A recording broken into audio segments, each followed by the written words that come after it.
안녕하세요. 오늘부터는 2단원 세포의 특성에 대해 공부해 볼 것입니다. 책 23페이지를 펴주세요. 오늘 배울 내용은 생물의 구성이고요.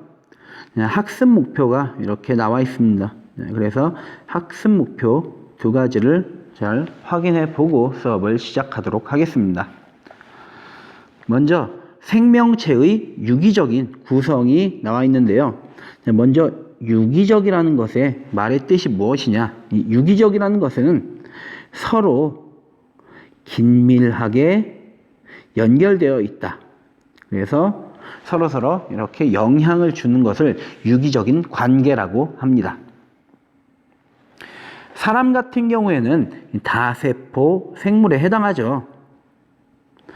이런 다세포 생물은 세포들이 단순히 모여서 개체, 생명체를 이루는 것이 아닙니다.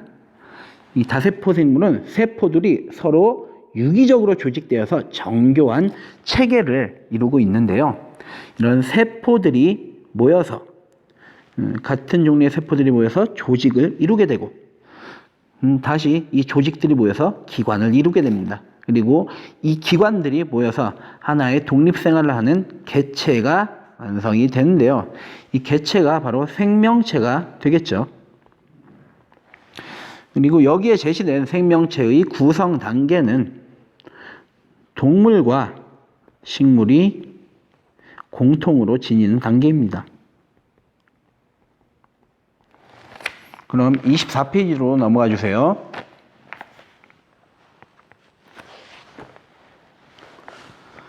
여기에는 동물체의 구성 단계에 대해서 나와 있는데요.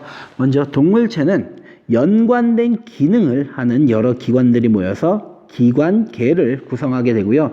이 기관계는 오직 동물에만 존재하는 단계가 됩니다. 그래서 기관계의 예시를 보면 소화기관들이 모여있는 기관계를 보고 소화계라고 하죠. 자, 호흡기관들이 모여있는 기관계는 무엇이라고 할까요? 그렇죠. 호흡계라고 합니다. 이게 바로 동물에 있는 기관계들입니다. 그리고 나서 이제 조직에 대해서도 나와 있는데 우리 동물의 조직을 이루는 것들은 상피조직, 결합조직, 근육조직, 신경조직으로 구분이 되고요. 상피조직 같은 경우에는 몸의 바깥을 덮고 있는 그리고 몸 안의 기관과 내강을 둘러싸는 이런 조직들이 바로 상피조직입니다. 여기서 내강이 무엇이냐? 내강은 몸 안에 비어있는 부분인데요. 예를 들어서 우리 소장이나 대장 같은 소화관 그리고 혈액이 흐르는 혈관 같은 이런 기관들이 바로 내강이라고 할 수 있습니다. 내강이 어떤 건지 잘 알았죠. 그리고 두 번째로 이 결합 조직 같은 경우에는 몸의 조직이나 기관을 결합하거나 지지하는 기능을 하는 것들이고요. 여기 예시들이 나와 있죠. 그 밑에 근육 조직을 봅시다. 근육 조직은 몸의 근육과 내장을 구성하는 조직입니다. 그래서 힘을 쓰는 기관들의 이 근육 조직이 포함되어 있죠. 쉽게 말해 움직이는 기관들의 이 근육 조직이 존재하게 됩니다. 이 근육 조직에서는 이제 세 가지 형태의 근육이 존재하게 되는데요. 이 중에 골격근 그리고 심장근은 가로무늬근, 즉 가로로 무늬가 있는 근육이고요. 우리 내장, 소장과 대장에 있는 이런 근육은 민무늬근입니다. 즉 무늬가 없습니다. 마지막 신경조직은 이제 신경세포랑 그것과 관련된 세포들로 구성이 되고요. 이 신경조직의 역할은 자극을 받아들이고 신호를 전달하는 기능이 될 겁니다. 그래서 동물체의 구성 단계는 세포들이 모여서 조직을 이루고 조직들이 모여서 다시 기관을 이루고 기관들이 모여서 기관계를 이루게 되며 기관계들이 모여 결국 하나의 개체, 즉 생명체를 구성하게 됩니다. 그럼 선생님이 조직들이 어떤 형태로 모여 기관을 이루는지 그림으로 잠깐 그리면서 설명을 하도록 하겠습니다. 지금 그리고 있는 이 기관의 이름은 위입니다. 위고요. 선생님이 왜 두 겹으로 이렇게 그릴까요? 자, 이유가 있습니다. 먼저 이렇게 위의 바깥쪽과 안쪽을 구성하는 이런 조직들이 상피 조직이 됩니다. 그리고 상피 조직과 상피 조직 사이에는 이제 이렇게 근육 조직이 이렇게 위치하게 됩니다. 그래서 위가 꿈틀꿈틀하는 운동을 할 수 있게 되는 것이죠. 그리고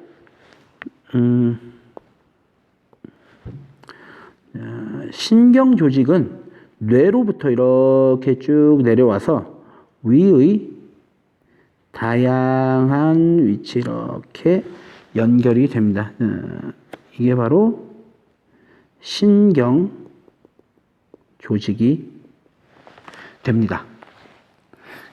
그래서 위쪽에 뇌가 있겠죠? 우리 뇌가 이렇게 있을 거고요. 그래서 신호를 뇌로부터 받아서 위쪽에 전달해 주기도 하고요. 위에서 전달된 신호가 다시 뇌로 이렇게 전달이 되게 되기도 합니다.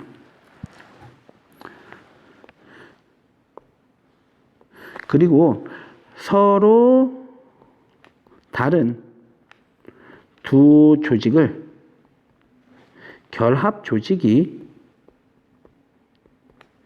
연결을 하게 되죠.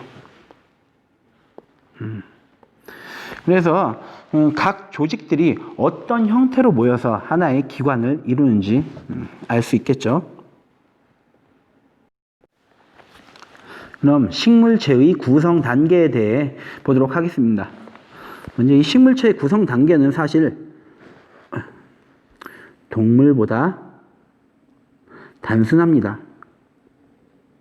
그래도 이걸 어떻게 한번 나눠보자 해서 식물에만 있는 단계를 하나 만들게 되었고요. 식물체는 이제 동물에는 없던 조직이 모여서 조직계라는 이 단계가 있습니다. 이 단계가 바로 식물에만 존재하는 단계가 됩니다. 그리고 이 식물의 조직은 이제 분열이 어느 정도 일어나는지에 따라 분열 조직과 영구 조직으로 구분을 합니다. 그리고 이 분열 조직에는 생장점과 형성층이라는 구조가 있고요. 영구 조직에는 표피 조직, 유 조직, 통도 조직이 있는데요.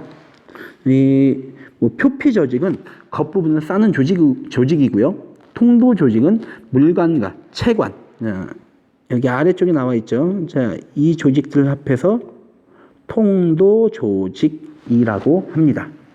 그리고 나머지 표피와 그 물관 체관을 뺀 대부분의 조직은 유 조직이라고 합니다. 다시 이 조직들이 모여서 조직계를 이루게 되는데요. 여기 이 그림에도 나와 있죠.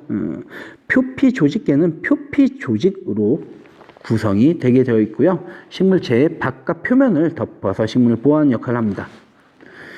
관다발 조직계는 물관과 체관 조직으로 이루어져 있는 통도 조직으로 구성이 되고요. 이제 물과 양분의 통로가 되는 것이죠. 기본 조직계의 경우에는 유 조직으로 구성이 됩니다. 여기에서 이제 광합성, 양분 저장, 지지작용 등등등 다양한 역할을 하게 되고요. 식물은 그냥 이 표피 조직계, 기본 조직계, 관다발 조직계가 있는 요 그림 한번 보시고, 이 표피 조직계는 표피 조직이 모여서 만들어진 것이다. 그리고 기본 조직계는 유 조직들이 모여서 만들어진 것이다. 관다발 조직계는 통도 조직이 모여서 만들어진 것이다 라는 것을 알아두시면 됩니다. 그래서 식물체의 구성 단계는 세포가 모여서 조직을 이루고 조직이 모여서 조직계를 이룬다는 것. 이게 동물과의 차이점이고요. 다시 이 조직계가 모여서 기관을 이루고 결국 하나의 생명체인 개체를 이룬다라고 알고 계시면 됩니다. 그래서 오늘은 동물체의 구성 단계와 식물체의 구성 단계에 대해서 알아봤고요. 여러분들 수업을 들으면 꼭 댓글을 남겨서 수업을 들었다는 걸 확인해 주시기 바랍니다. 우리 다음 시간에는 생명체를 구성하는 물질들에 대해 공부해 보도록 하겠습니다. 오늘 수업은 여기서 마치도록 하겠습니다.